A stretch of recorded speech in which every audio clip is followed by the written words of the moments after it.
J'ai été blessé à la tête par une pierre alors que je creusais pour extraire des minerais.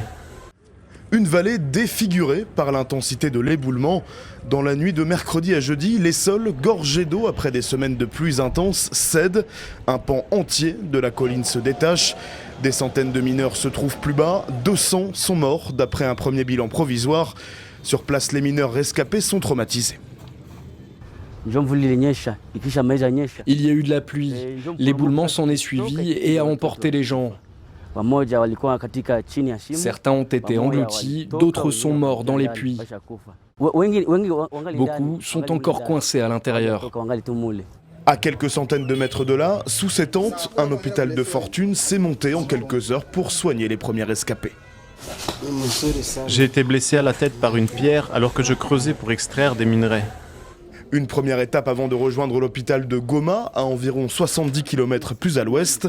Le gouverneur du Nord Kivu, nommé par le M23, s'est rendu sur place vendredi pour rassurer les blessés.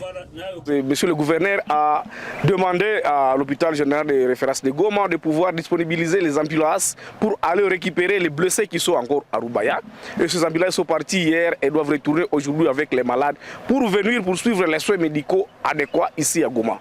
Et deuxièmement, monsieur le gouverneur a autorisé ou a exigé l'évacuation de toutes les maisons qui sont dans les zones à haut risque. La mine artisanale de Rubaya, sous le contrôle du mouvement rebelle AFC M23 depuis janvier 2025, est à la fois sensible et stratégique. 15% du coltan mondial est extrait ici, un minerai indispensable pour la fabrication de smartphones notamment. Une extraction effectuée dans des conditions très précaires où les mineurs sont souvent de jeunes enfants et où la régulation est inexistante. Cette catastrophe nous touche tous. Nous allons sensibiliser les creuseurs, les habitants, les gérants pour qu'ils évitent d'envoyer des enfants dans ces carrières.